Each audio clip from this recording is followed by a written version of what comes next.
In today's episode, we chat about a startup's purpose, all about mission, vision, and values, and should you even have them. Let's deploy. Hello and welcome to Push to Prod. I'm your co-host Cole, and I work on Use a Lot, a tool to help SaaS companies build revenue through customer success. And I'm your other co-host, Dan Miller. I'm building a SaaS for the first time, and I'm learning as I go. Each episode, we chat about all sorts of things to do with the world of starting, growing, and operating software businesses. Today, it's the 26th of March, and it's a lovely autumn weather here in Australia.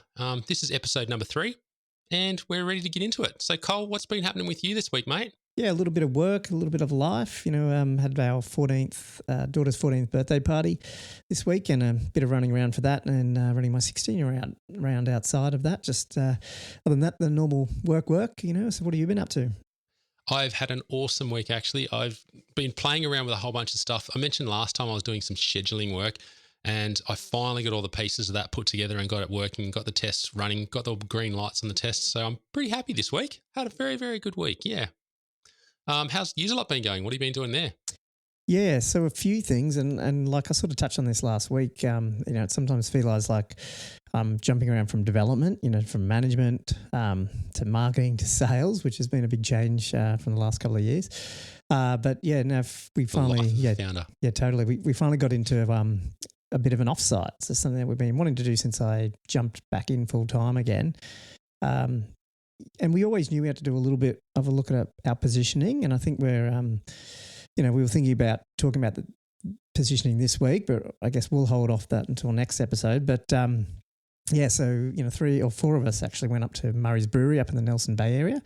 I don't know if you've been up that way, but yeah, it's nice. An awesome little vineyard brewery up there. We spent most of the day around laptops and a couple of beers, and it just pretty much went through April Dunford's positioning process, which for those who don't know, you can probably just search for April Dunford, but she's pretty well known. She's pretty much the leader in positioning.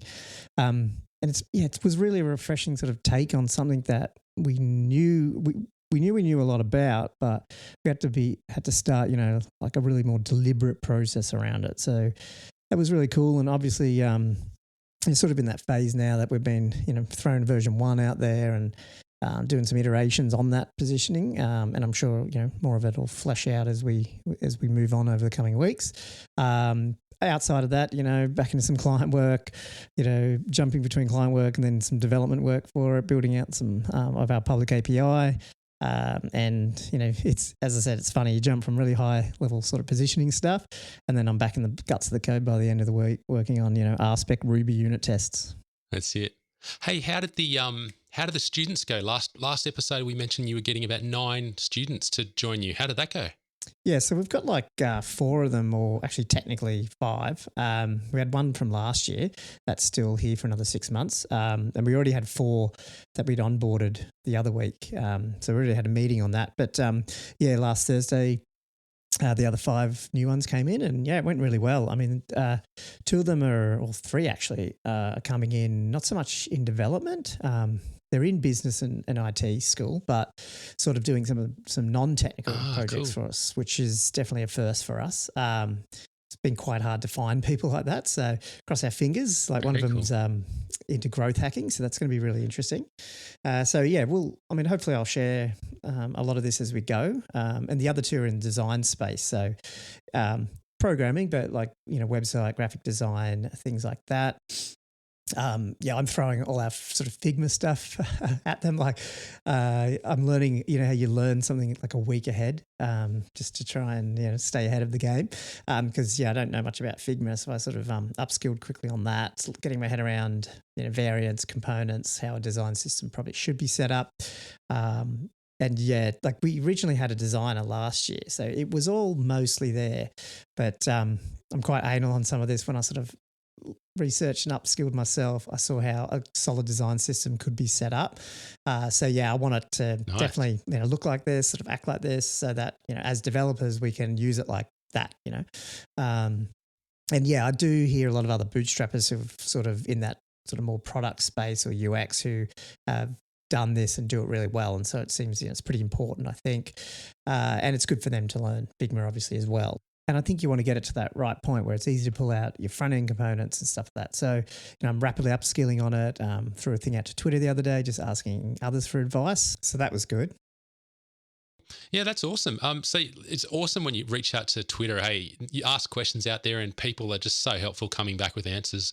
I asked something similar during the week. I was interested to see if anyone had used Windows subsystem for Linux in out there for the development, and I had a whole bunch of people put their thumbs up and say, "Yeah, it's good for this. It's not so good for that." It's just great. Like it's amazing. You can just reach out to anyone in the world these days and ask a question to the ether, and someone will turn up and say, "Yeah, let me give you some advice." I mean, we're living in the future. I Cole. love it, yeah. And you can say what you want about Twitter, but it's still so strong in our space. And, I've got to use it a lot more. It's one of the things I'm deliberately trying to do, and obviously post more. But like you just said, ask more too, because, who cares about working it out ourselves? Yeah. I love the community aspect of it. It's great. Something that's interesting that I've been seeing lately, though, it sometimes turns into this massive wall of whatever's hypey and topical at the time. And I don't know about you, but all I'm seeing pretty much post after post after post these days is just AI and people making AI products, which gets me thinking people probably want to be thinking about direction and, values and what their purpose is and maybe what their mission is. Hence the reason why we're talking about that topic today, I guess, right? Yeah, absolutely. I mean, it's something that it's weird. Like, obviously, I put a post up about this about a month ago because when I came back to use a lot, it's a bit of a weird story. We went to a conference and, we've talked about values before and things like that ad hoc, but it was never supposed to be like, we need to do this now or anything like that. And it's not like before I came back on full time that, the other two weren't taking it seriously. It's just that now that I think when there's three now, I guess you just start thinking about it more. And it wasn't like we deliberately did it. It just came out organic, basically. So yeah, interesting when we do sit down and start thinking about things like values and missions, and like the first big question is like, do you even bother? Which is why I wrote that original article. And so yeah, it seems to be very topical at the moment as well. I don't know, it might be spring in the air over in the US or autumn here, but it feels like there's a lot more people talking about it. And especially, people like Arvid and Tyler and their new podcast talking about their calm MBA and what a calm business should look like. And I was like, oh man, that's interesting. Like what they just said there, that's so in alignment with what I already put out and what we've been talking about for years as well. So obviously there's some truth to that sort of stuff, and maybe it's drawing like-minded people together. But in the end, I think it's worth having these chats and going through things and defining them and things like that. Yeah, for sure. So that's what we're talking about, folks, today. Should software startups have statements around their purpose, mission, vision, and values? They're pretty cliche, pretty done sort of topics, but they're actually quite important. So that's why Cole and I were talking about it today. And you're right, Cole. It seems to be flavour of the month. A lot of people are starting to think to themselves out loud, what's our purpose? What's our values out there? And we are seeing that in a few other various other forums and shows out there. So I'm glad we're talking about it today. Have you got any history with this? Like, did you ever do this sort of stuff previously with Social Pinpoint? Is that, can you bounce with anything off that? Yeah, actually, totally. I did. And to be honest, like I said, like I'll link it in this article that I wrote at the beginning of March, like, we struggled with it totally. Like, I don't think it was something that we ever felt like we really needed. And on top of that, like the business, or what you would really call the domain, we weren't really the experts. So I think, you have a little bit of imposter syndrome, and you start saying, well, how can I ever have a vision or a mission statement around that when, I don't really feel like I sort of sometimes belong, if you know what I mean. And it was something that we just left. And, we wrote a little bit of stuff around that, like around, values. Actually really love some of the other companies and vision and values that I was, associated with. So it wasn't like we didn't care about it. It's just, I think we were focused on other things. And then an interesting thing that happened was some of the staff started to put it together. And so that's an interesting sign that, like, I think as founders, you might be a little bit too late, and maybe you should have taken a bit more direction or interesting involvement in. Because, on one hand, you sort of think, well, maybe it's good to some of the, like, sort of a bottom-up approach and some of those things, but I'm not sure with this that's the right thing. And yeah, I'd agree with you. As a business founder, I think it needs to come top down. So I think that was a struggle. It's your business, right? And, you created this to yourself. And I guess you're the one who's setting the direction. So yeah, it is a bit tricky. If you do want to have people involved in your business joining in and helping you, especially when it comes to values. Um, but at the start of the day, like at the beginning, what you really want to be doing is saying to everyone, look, this is where we're going. This is the world we want to see in the future, and this is how we're going to get there. Um, Otherwise, there is a risk, obviously, that things could possibly go in various directions, which may not align with where you want them to go. It's your Yeah. business, right? Yeah, and I think we'll probably get into sort of the definitions here because I've got some questions of that myself. Yeah. But yeah, I think particular things like when you get into the purpose, they're like outreaching what the business does, and I think this is where misalignment can come in if you're not thinking about this because it can then clash against your personal life and all this sort of stuff. So I think there's massive amount of value from at least thinking about it. Maybe don't go, the full hog as an early stage startup when you're spending like days and weeks looking at this stuff or putting it up on your website. Yep. But I don't think we're having those type of discussions, and I don't think we're suggesting that here. But I think we're just saying that these are the things you should start thinking about early, and if nothing else, start writing some of this stuff down because, as we'll see, as you get into some different parts of mission and values and things like that, they've got different reasons for existing and different things that you're going to use them on, so... I'm a big fan. So do you want to walk through sort of like the whole definition first? Is that sort of where you wanted to go with this? Or, I thought that'd be good. We could do that. And then I've also got our first draft values of things that like I'd love to share.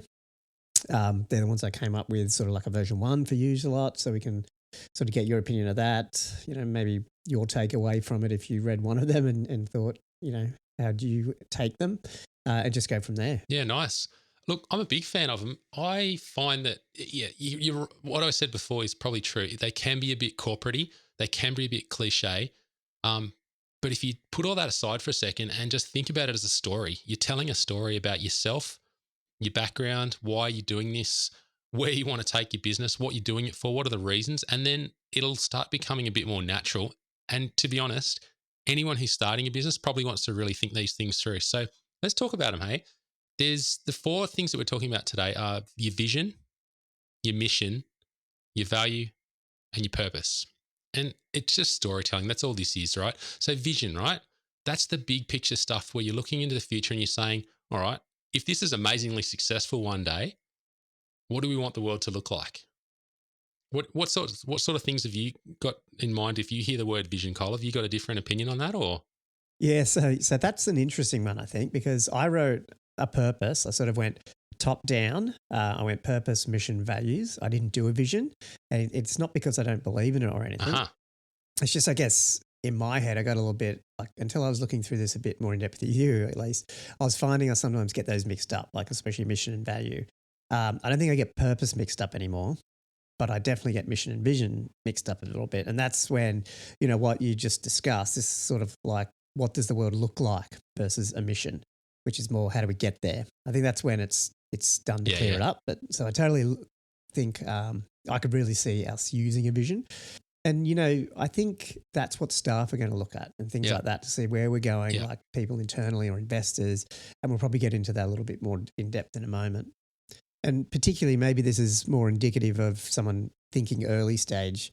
You put purpose in, but, you know how we're doing it, our values, which are very important. And maybe for us in an early stage, that vision, maybe that's just natural that we don't have it yet. Like letting it naturally evolve.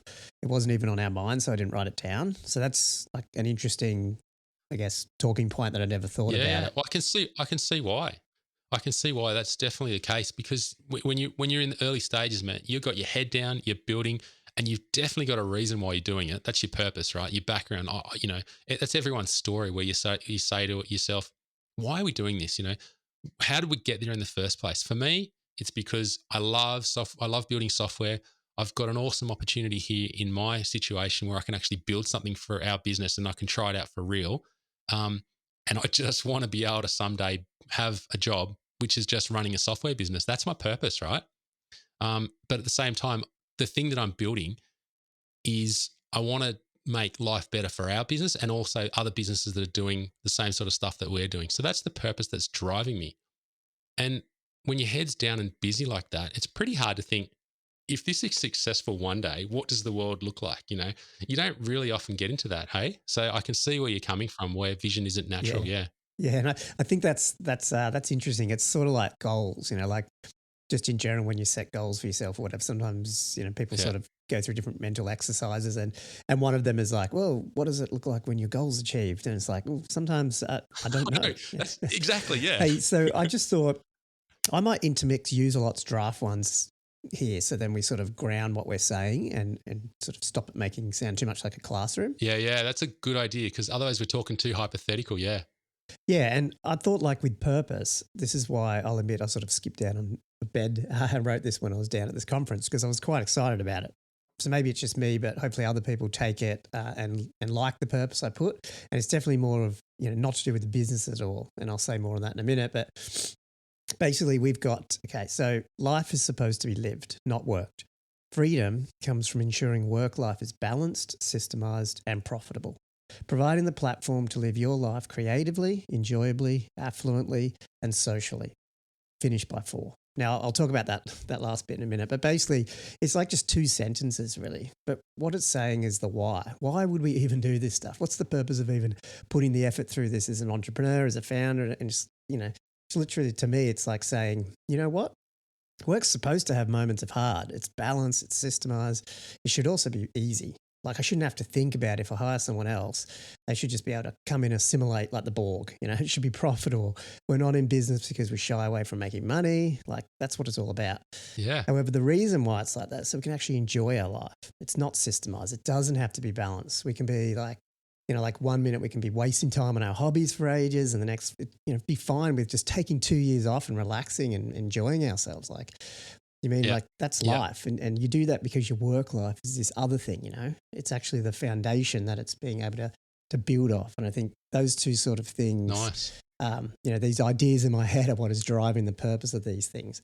And the cool thing I thought about was with users a lot, it could be a spectacular success or failure. It's irrelevant. I wouldn't change this purpose, I might fiddle with it a little bit, the purpose is always going to be the same, and that's creating profitable, balanced, systemized businesses in order to provide the freedom to live our life creatively, enjoyably, and with money and, socially and creating relationships. That the finish by 4 statement, that's just an internal thing. That's our actual business name, and it's called Finish by 4 because, you should be able to, wrap up your purpose by saying, look, you should have finish your work at 4 o'clock, guys. Yeah. That's solid too. I can visualize you, talking to people that were working with you and just having that statement, being able to rattle that off really quickly. It just puts everyone in the same sort of mindset straight away. It gives everyone the same mental model. This is why we're doing this. This is why. And that's it. I like how you've done that. That's good. Thanks. Yeah. Look, the other cool thing I thought about is I'll just skip back to goals quickly is I've always, known, like I've always set goals. Obviously for the last good number of years, and I'll do it better than others some years, but I'm not really strict on the actual goal and achieving that. More so just having goal alignment. And what I mean by that is like, you set up this life purposes, you look at where you want to be in 10 years, 3 years, 1 year, all the way down. So when you're actually doing the work, it's really nice to look up sometimes and go, oh, okay, I can see what, I'm having a crap with a client, for example. The reason why I'm doing it is because, it's going to make us do this thing over there, and it's going to line up through to our purpose.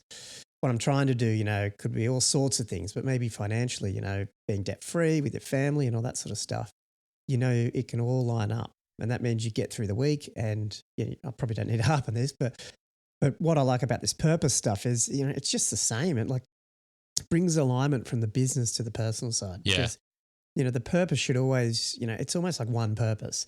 One of them is just, giving like, hey, Colin, this is your personal life, be creative with it, have fun, have cool relationships, have money, spend money. Yeah. That sort of stuff personally, because your work life, which is then structured by or held up through your company, is balanced, systemized, profitable, and you can work hard at it because that it's what, at least for me, it sort of lines up in my head. It works well. Yeah, it's very cool. Hey, what do you think about the concept then? Like, so that we've done purpose and we've sort of talked about vision as well. What do you think about mission? Like, that word. I know, again, people are probably listening to this. Some people going, yes, I love it, I'm into this. And some other people might be listening to this going, oh man, these are those corporate words. Mission. What is that? What is this?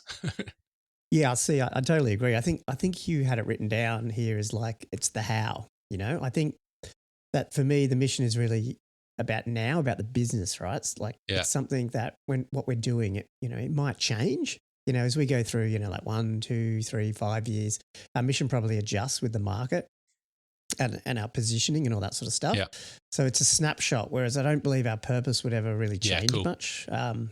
If you know what I mean. Like, within reason, even our values might not ever change overly either. They might be a lot more rigid, whereas our mission is more flexible, I think. And so it's more of a snapshot in time, I Yeah. reckon. But it guides your short-term roadmaps and stuff like that. So, I mean, for example, like at least that's how I would say it. Do you have another view? Oh yeah, I agree. This is again, I always put myself in a conversational mode as if I'm having a chat with someone at a coffee shop or down the pub or something. And I wouldn't use the word mission, but I would just probably explain to someone, so this is how we're gonna get this purpose unfolding. This is how we're going to get this vision that we're looking for happening. That's when I use the word mission, that's what I think about. This is how we're going to do what we do. It's just basically saying what things are we going to do to get there, to get to our goals. Yeah, for sure. Yeah. Cool. So I'll read user lots now. And I just want to say this is, I put this in, not the whole team. But, they've given it the thumbs up at least at the end of the day. But this is a version 1. And yeah, I'm sure as we get bigger, or we have 10 employees, these things are changing. And actually, Dan, you can tell me when I'm done with this, if you think this is a mission or a vision, I guess. So anyway, it is at Userlot. We're passionate about putting customer success back to where it belongs, at the forefront of the entire company. We don't believe it's a single department. Our mission is to ensure all SaaS providers of any size have the ability to proactively manage customers through the entire lifecycle of the journey on their platform, driving business growth through strong and expanding recurring revenue. Yeah. So, like basically what we're throwing some tag words in here, but we're basically saying, look, we're all about revenue. We're all about strong recurring revenue and like tying customer success to revenue, which has fallen off a little bit in the last couple of years, and we're bringing this up.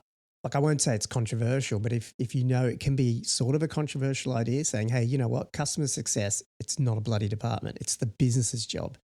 And although there is a department called customer success, but like we're bringing all these sort of patterns together and going on, and on top of that, saying our mission is to provide, like, manage the customer proactively through their entire lives.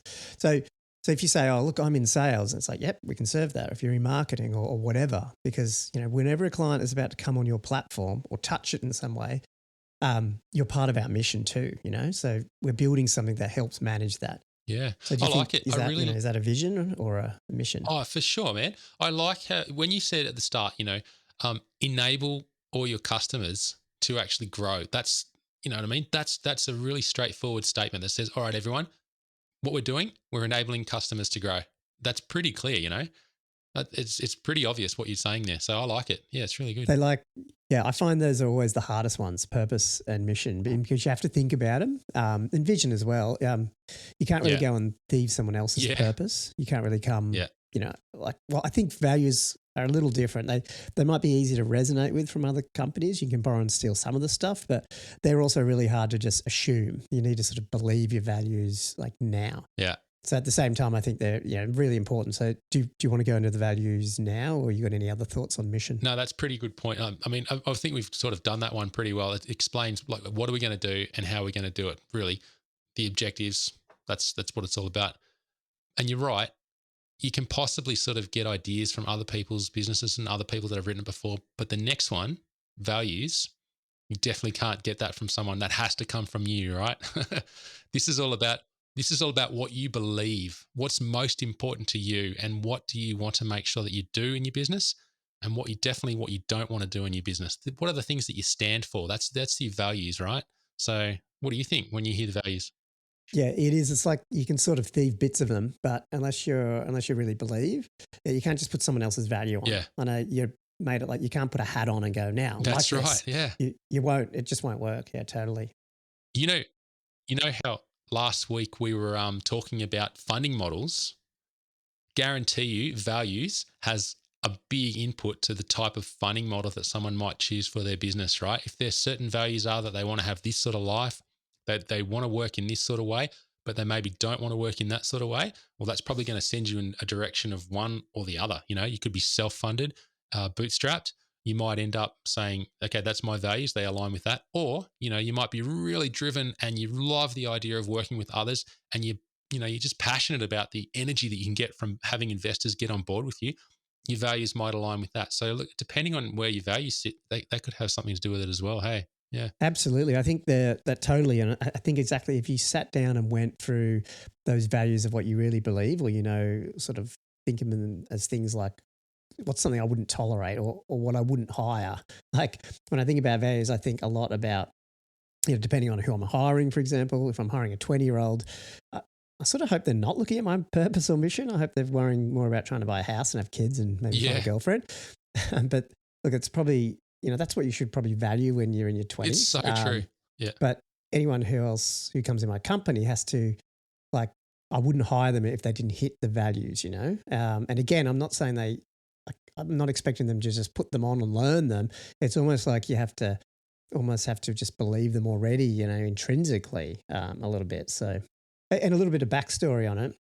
Obviously, I mean, I don't know how much you're familiar with the sort of circle of the early days of Atlassian, but, I had a pretty big love affair when Atlassian took off, and then they put out their 5 values, and, from what I remember, it was 15 years or whatever it was, they were quite controversial values, and it was different. And I took a lot of those things out myself, even when I was working at another company at the time. I was development manager.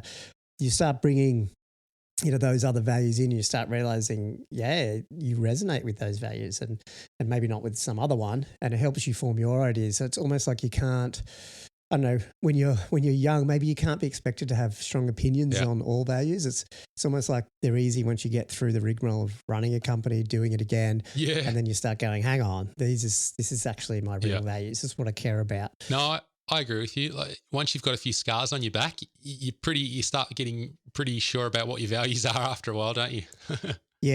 Totally. Yeah. So I'll go on to values then. I'll run through like the 5 that I wrote, Dan. And again, I'd imagine these would be the ones that you'd find you'd change the most in terms of they just can't come from one person in a company of 4 founders. But I also think just a little bit of interest actually here that last night I was driving back from picking my daughter up, listening to the Alvin and Tyler's latest podcast, and they were talking about what it means to be a calm business, and I didn't really know what that was before or what it was called. So it's very much in alignment with one of our first ones, which is we decide what we do. We have a mission and a purpose and understand our market. We decide what we build and when, and we pull the industry forward. That's it. It's like this calming thing. Like we could have 10 clients yelling at us for different things and whatever. We're going to decide. It's our product. Yeah, we're in charge. We decide. We'll build what we want to build, Yeah, totally. And it doesn't mean we don't care about the other customers. No. We love getting feedback.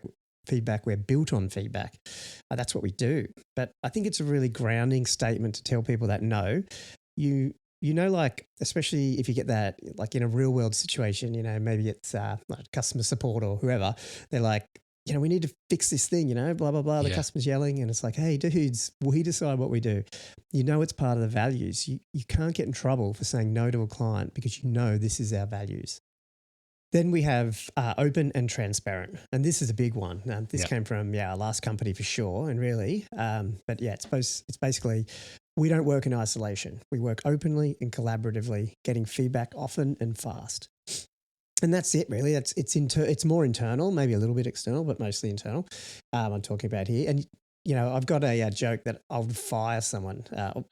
Sorry, if I could wire a HR platform up to Gmail or Outlook, you should get instantly fired if you send 3 internal emails. Nice. I think that. Of course, I'm joking here, but it'd be a really cool way to enforce open and transparency. Put it in a system. Do not send me an email. Email is not for that. It's for external people to get in touch. If it's not written down somewhere, who's going to see it? That's just one of my other rants. Sorry, but look, I could get hit by a bus tomorrow. Do not send me an email. Yeah, no, I've got a question for you on that, but I'll save that towards the end. Keep going. What other sort of values? Yeah, this sort of stuff. It seems important, but I don't think it's really revolutionary anymore. But anyway, this one you'll love: production over perfection. We get shit done. This isn't about getting more done, but shipping to production safely over waiting for perfection. Clients are the best source of our feedback. So this is sort of a little bit like the open and transparent, but it's like the external side of it. It's like, let's get these things in production because we could sit here and polish it as much as we want and we're probably still going to be nice. Wrong. Now I know why we ended up settling on the name Push to Prod for our podcast, Cole. It aligns with your values pretty well, hey? Yeah, well, it aligns, definitely aligns with our values. It did, yeah. The fourth one, we have bring solutions, not problems. This is, again, another really big thing that we definitely harped on when at Social Pinpoint.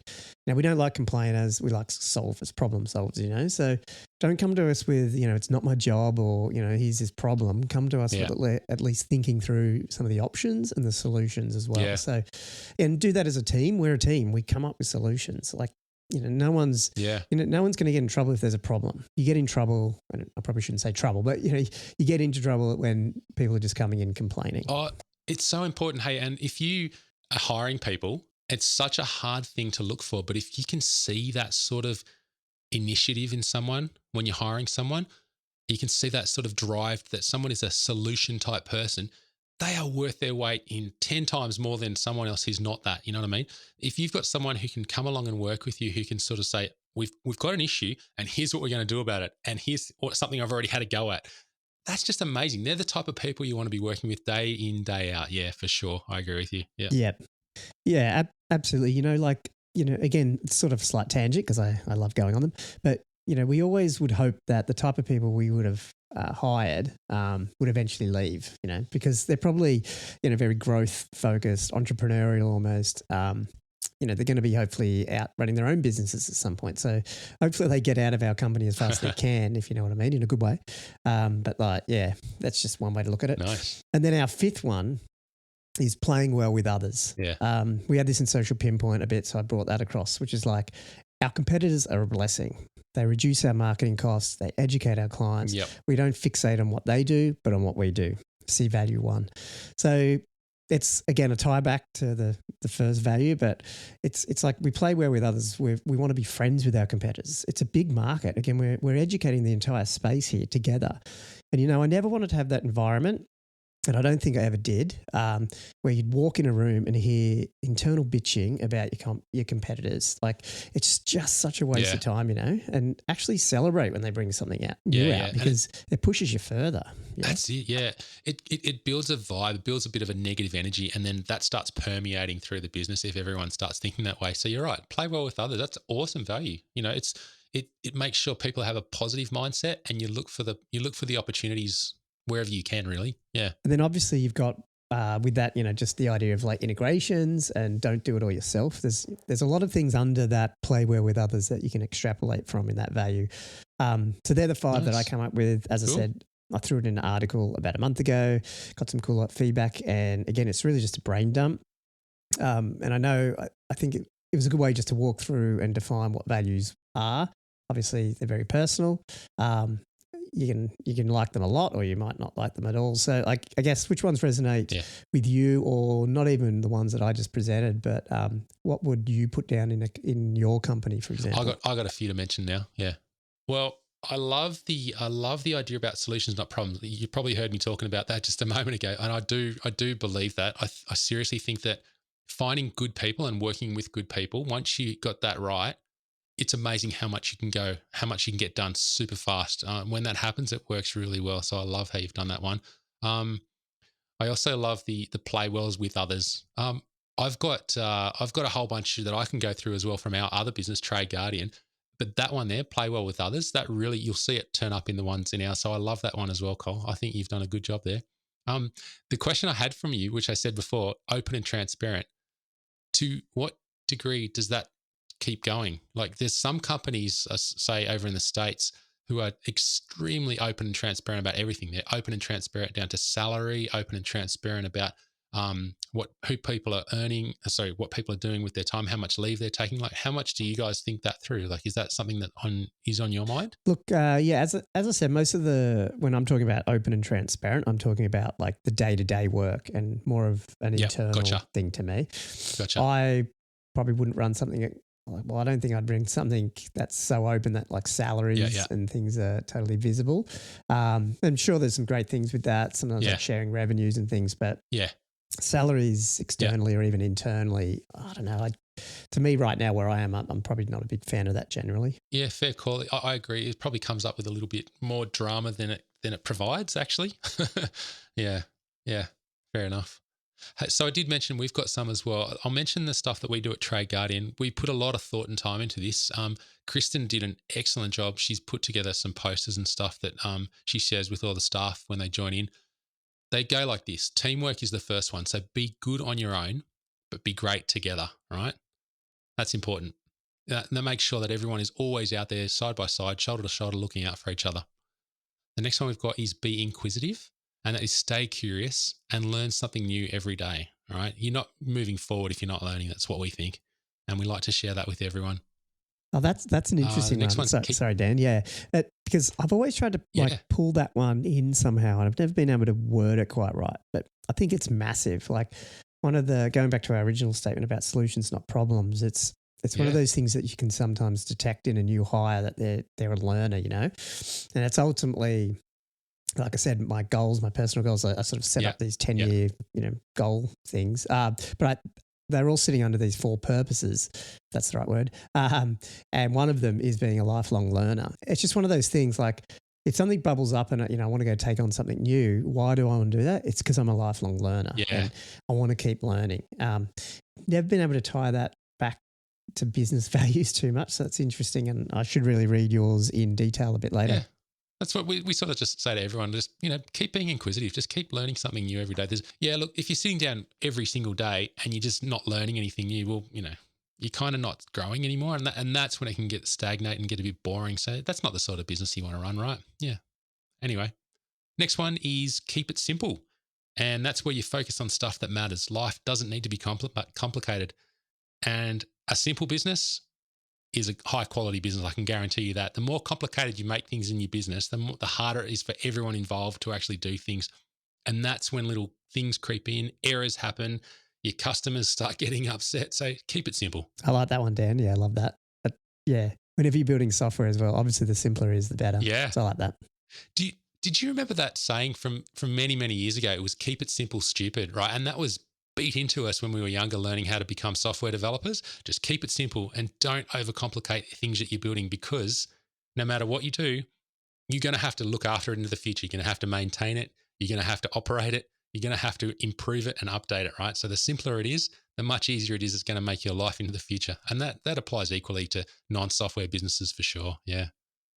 So the next one is be inclusive, and that is treat everyone well and respectfully. We're all in it together. That's probably, you can probably hear a lot of me coming out of that one. This is some of the things I talk about in our family all the time, actually, is just, equality, making sure that people are looking after each other and treating each other the same way and be respectful from each other. So yeah, be inclusive. I love a business where people are just being, nice to each other, really, in general. But yeah, it's being nice and also just valuing the fact that everyone brings cool stuff to the table. Isn't that part of the whole, a bit like, in like at least where I am in Newcastle running a software company, most people who end up here are young white men. I try not to go all the way down this path, but look, at the end of the day, I think you're missing something if you don't have those diverse viewpoints. And I know in our industry, we've always struggled with that in the tech industry. Yeah. And so, it's nice to be able to do it as much as you can. Yeah, I agree. Yeah. The second last one is make an impact. So every positive contribution matters, no matter how little it is. So just make an impact. If it's tiny, you made an impact in that day. If you've made a big one, good on you. Excellent. Just have a go each day. Make an impact. And the last one's the best one. Have a laugh. It costs nothing. Oh, that's a good one. Yeah. I like that one a lot. Things are supposed to be fun, and that's like, you put all this work on bringing in your values and aligning it against your projects, which align against your goals, which go up to your purpose, so now you can have a bit of fun in it, we're lucky that we run our own companies and businesses and we're able to design our own life, so to speak. And I know not everyone is in that position. So, and I don't want to say everyone should be, but if you are in that position, don't take it for granted. The question I've got on my mind, and it's probably one maybe that people are listening to this, if you're still listening, That's great. I'm glad you got here. The main question we're asking is, why would a software business need it? Like, why do you need all these things, these purpose, mission, vision, values? We sort of touched on it at the start. I hinted at it when we're talking about, building this AI hype. But why do you think, Cole? Why do you think a software business would need these sort of things? Look, I think I'll take the low-hanging fruit. I mean, things like at the end of the day, it helps you make better decisions. It sort of helps you have that type of North Star that helps align any type of decision, especially if it's, in conflict or not with your values. Again, obviously values help in hiring. And, your mission might make decisions that help you focus your roadmaps more specifically, and I think if you've got your purpose sorted out, then like you said, it helps you just have fun at work because you know why you're doing it. Yeah. Ultimately, it's answering your why and why you'd want to be doing this. I love it from a software point of view. Like when you're trying to explain to people what your business is. I mean, you mentioned this on episode 1. You had that T-shirt. You went to the coffee shop and you said to the person said to you, "What do you do?"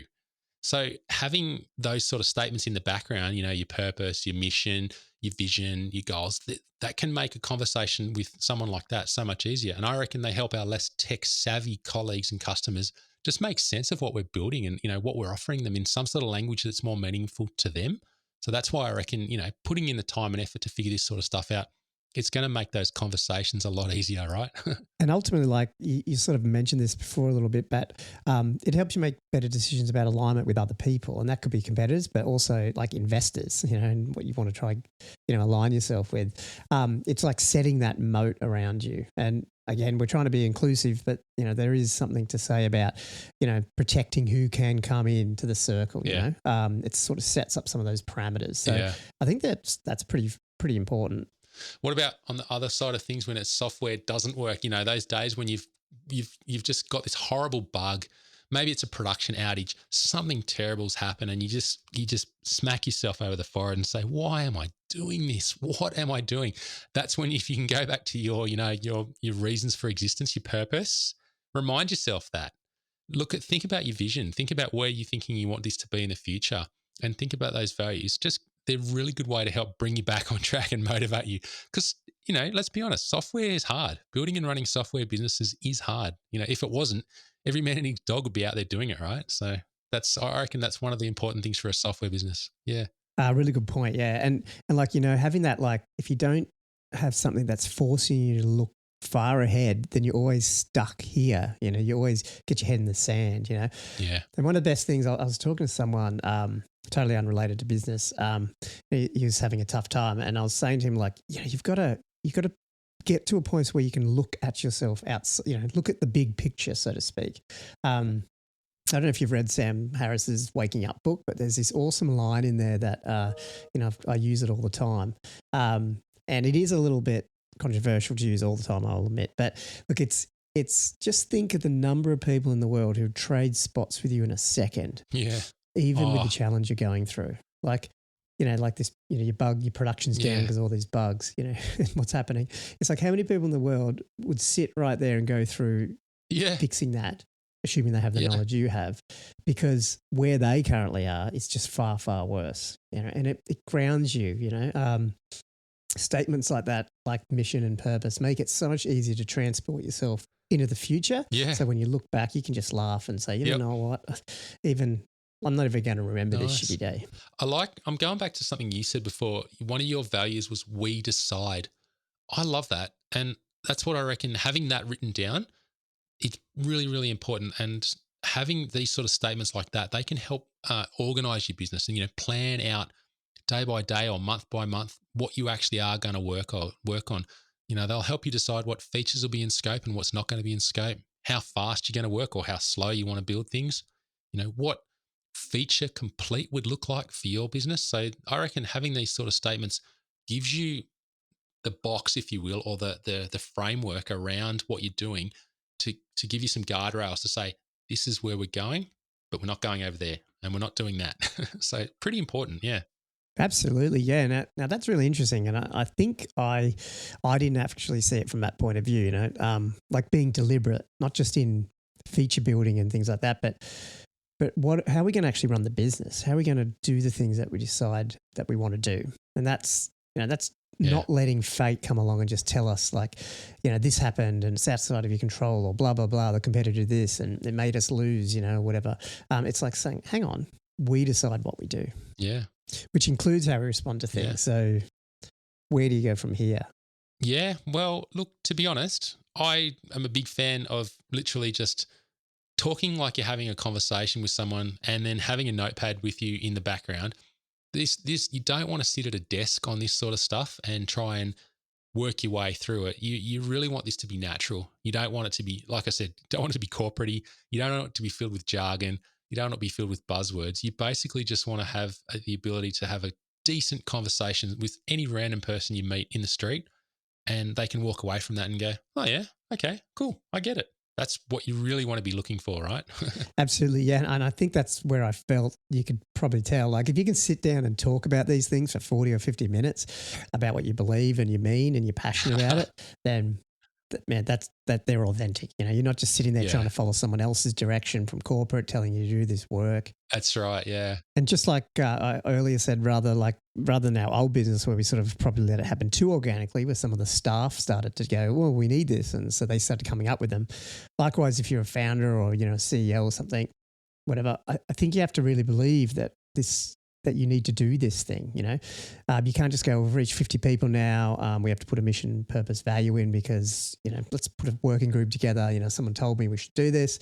It's a great box to tick. But yeah, if you're doing it that way because you think you have to do it, then it's instantly lost credibility.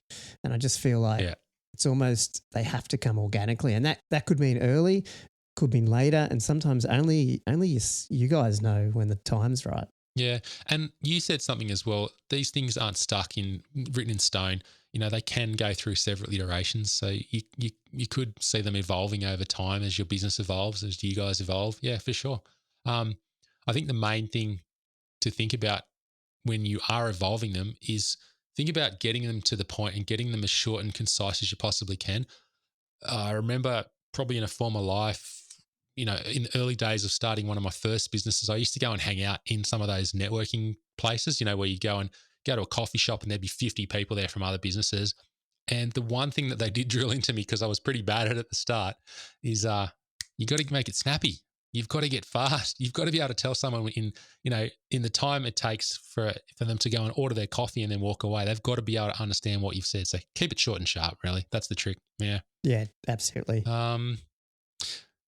And last but not least, I reckon just make sure you've got some good combination of aspiration and ambition in there. There has to be an element of inspiration when you're saying this to people, especially people that are going to come and work for you.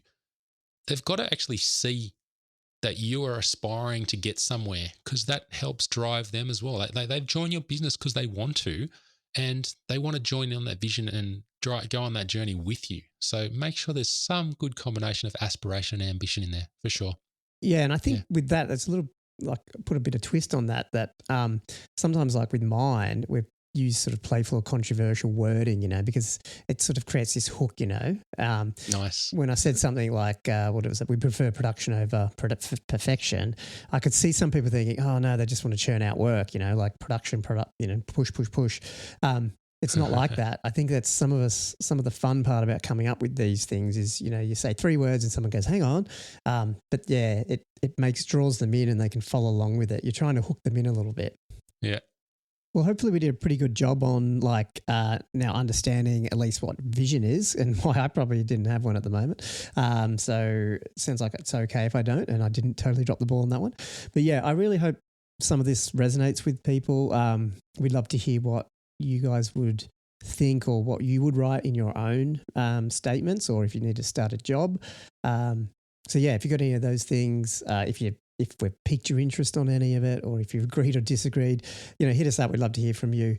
I'm going to do some shout outs too now. So we definitely got one from Nathan Powell again, reached out on our Twitter request, which was something like, what values would have to be at the company that you went to work for?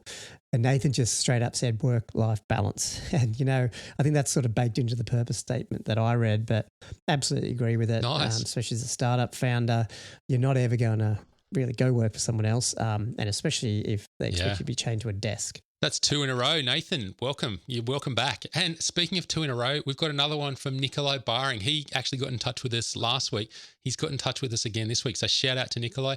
He responded to our call out on Twitter when we asked the question, should a startup waste time on a mission statement? Well, he said this: my experience tells me that the more obvious the product seems to be, the more the talk about will be the features. So this obviousness is one perceived by the user. So a mission statement could have value internally. It helps the team communicate differences from the obvious. That's pretty cool. So yeah, there you go. Another dual feedback there from Nikolai. So Nikolai, Nathan, thank you. And I had one last fun one. As a good old mate of mine, Nick Hannaford, he commented when he saw the name of the podcast, one should never say push to prod and Friday together. Yep. Again, good work, Nick. Thank you. We're going to get that every Friday. We should start tweeting some things that we're going to push to prod on Friday, just to see how much people respond to that one. Yeah. See how much drama we can cause. Yeah, we have to start dropping the pod on Friday.